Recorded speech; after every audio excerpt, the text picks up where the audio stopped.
It all started with a single cookie baked by a wildlife rehabilitator named Alara for one orphan bear cub. It was a simple act of kindness, a quiet moment she thought no one else would ever see. She couldn't have been more wrong, because the next morning, this was the sight that greeted her, a silent, patient queue of over 200 forest creatures, all waiting for the exact same treat. Her small gesture for one lost soul was about to become a legend, whispered on the wind, and what she did next would change not only her life, but the lives of every creature in the valley, and a whole town of people who'd forgotten the magic just outside their doors. This is the story of how one cookie didn't just feed a cub, it fed a community's soul.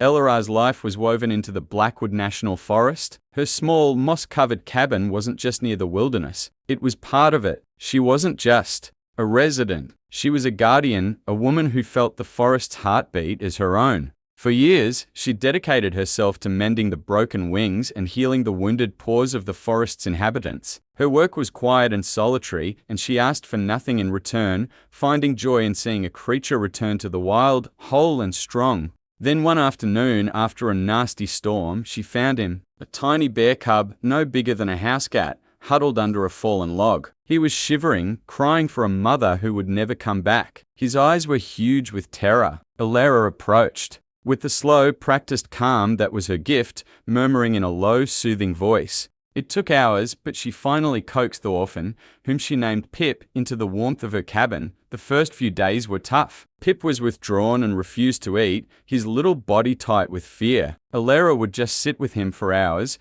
her steady presence a comfort in his shattered world. Slowly, Pip started to trust. He began taking formula from a bottle, and soon, his natural cub curiosity started to peek through. It was on the 5th day that Alara had the idea. This wasn't about survival. It was about comfort. It was about pure, unconditional care. She decided to bake him a cookie. But this was no ordinary cookie. The recipe was a legacy from her grandmother, another woman who believed in the magic of the woods. Alara ground acorns into flour, mixed in wild oats, a spoonful of molasses, and a big dollop of honey from a local hive that smelled of clover and wildflowers. She added a pinch of cinnamon and wild ginger scents that felt like home. When the small, golden brown cookie had cooled, she offered it to Pip. He sniffed it, his little nose twitching. He licked it once, then took a tiny bite. A look of pure bliss spread across his furry face. He ate the whole thing, his eyes closing in contentment. That night, Pip slept soundly for the first time. Alara watched him, smiling, feeling the joy of making a small difference. She thought this quiet moment was the end of the story. In fact, it was just the beginning. The next morning was strangely still. The air was crisp, and a deep silence had fallen over the forest, a silence that felt like it was watching. Alara went about her routine, grinding coffee beans and putting the kettle on her old wood stove. As the water heated, she walked to her big picture window to greet the forest, just like she did every day. But this morning, the forest greeted her back. She blinked, then rubbed her eyes, sure she was dreaming. Stretching from her porch past the old oak tree and disappearing deep into the woods was a line. Not a line of trees, but a line of animals. Hundreds of them. Her breath caught in her throat. At the very front stood a majestic bull elk, his antlers like a crown. Behind him, a family of raccoons, their masked faces filled with a solemn curiosity. She saw deer, a solitary red fox, and even a portly groundhog. Natural enemies seemed to have called a truce. Skunks were queued peacefully near squirrels, while owls and jays sat silently in the branches above, their usual morning squabbles forgotten.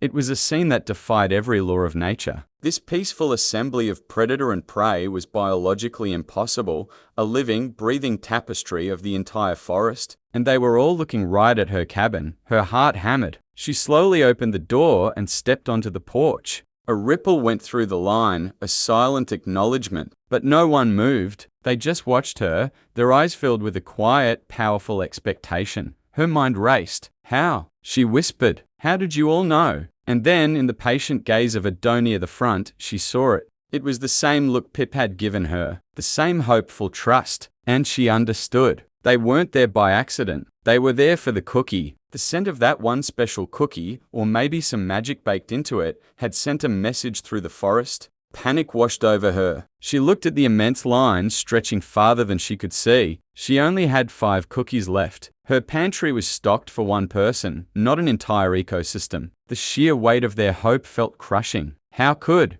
she possibly do this? But looking into those hundreds of trusting eyes, how could she not? Alara knew turning them away wasn't an option. It would be a betrayal of the silent trust the forest had placed in her. With a deep breath that steeled her nerves, she made a quiet promise. "I'll be back," she murmured. "I promise." She went inside and grabbed the 5 remaining cookies. It was a laughably small offering. Carefully, she broke each cookie into a dozen tiny crumbs. She walked down the first part of the line, her heart aching as she placed a minuscule piece into a raccoon's mouth or onto a deer's outstretched tongue. It was a gesture, nothing more. It wasn't enough. With fierce determination, Alara turned her kitchen into a whirlwind of activity. This was no longer just baking. It was a mission. She pulled out every sack of flour, every jar of honey, every container of oats. She grabbed baskets of dried berries and nuts she'd stored for winter. Her kitchen, normally so peaceful, was now a frantic, flour-dusted command center.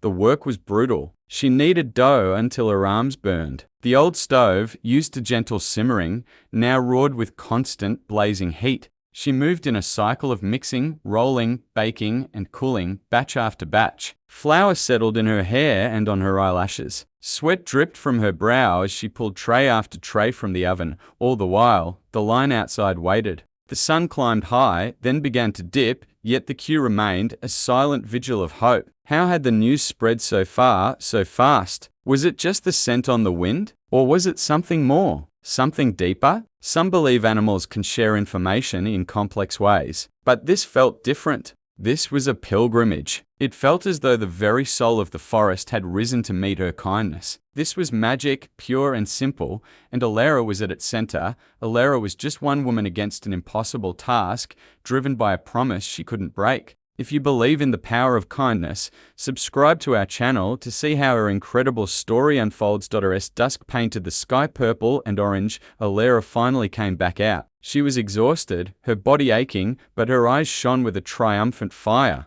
In her arms and in baskets at her feet were hundreds of fresh, warm cookies. The sweet smell of honey and cinnamon filled the air.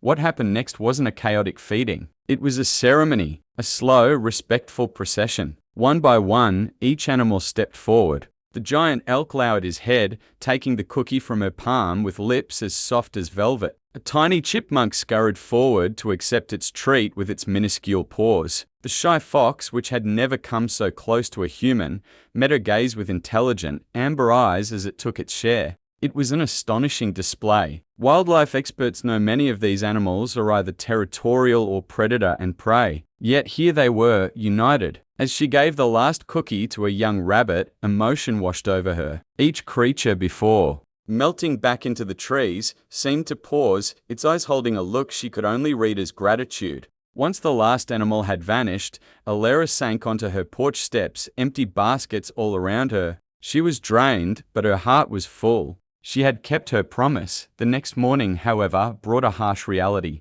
She woke up, sore and stiff, half hoping yesterday had been a beautiful, one-time miracle. But when she looked out her window, her heart sank. The line was back, and it was even longer. The news had clearly traveled. There were more deer, a reclusive lynx standing shyly at the edge of the trees, and a silent group of owls watching her. A cold knot of despair tightened in her stomach. She walked to her pantry. It was devastating. The flour sacks were empty. The honey pot was scraped clean. Her stores were gone. She had nothing left to give. She leaned against the empty shelves, the weight of the forest's expectation crushing her. Tears of frustration welled in her eyes. She had created this miracle, and now she would be the one to break it. The thought of facing that hopeful crowd with empty hands was more than she could bear.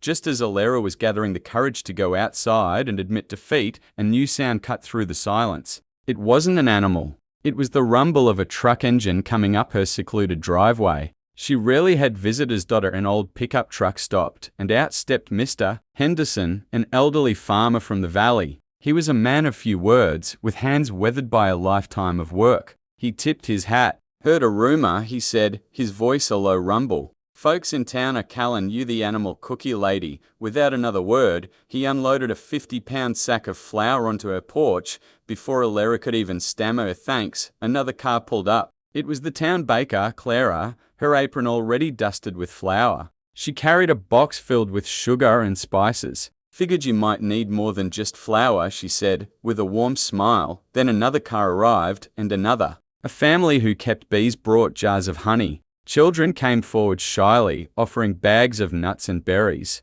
It turned out the whispers of Elara's magical queue had become a local legend overnight. Hikers had seen the line. The mailman had reported the strange pilgrimage. Curiosity had turned to amazement, and amazement had turned to inspiration. Her private act of kindness had rippled through the human community just as it had through the animal one.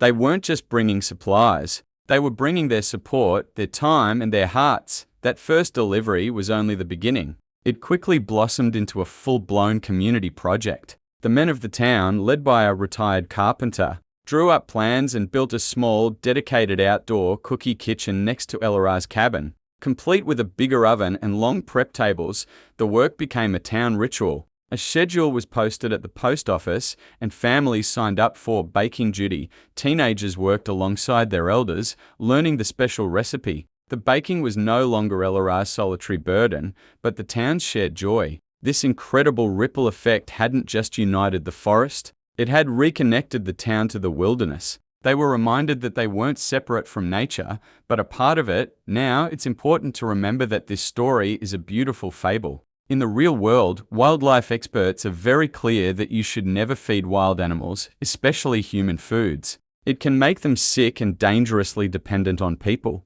The cookies in this tale were more than just food. They were a symbol. The story's real point isn't about feeding wildlife, but about how one compassionate act can inspire an entire community. In the final scene, Alera is no longer exhausted and overwhelmed, but peaceful and radiant. She stands beside the new cookie kitchen as a town volunteer hands a treat to a deer. The original bear cub, Pip, now a healthy, strong yearling, sits calmly by her side. He no longer needs the cookies to survive, but he stays close, a furry ambassador, bridging the world of the wild and the world of humankind. Together, they watch the orderly queue, a testament to the enduring power of a single act of love. Elara's single cookie, baked for one lonely cub, became a legend. It didn't just feed a forest. It woke up a town, reminding everyone that kindness is a language we all understand. It shows that one selfless act has the power to create ripples that can cross species and heal divides. If this story of unexpected friendship and community spirit touched your heart, please show your support by liking this video. And for more incredible stories, don't forget to subscribe.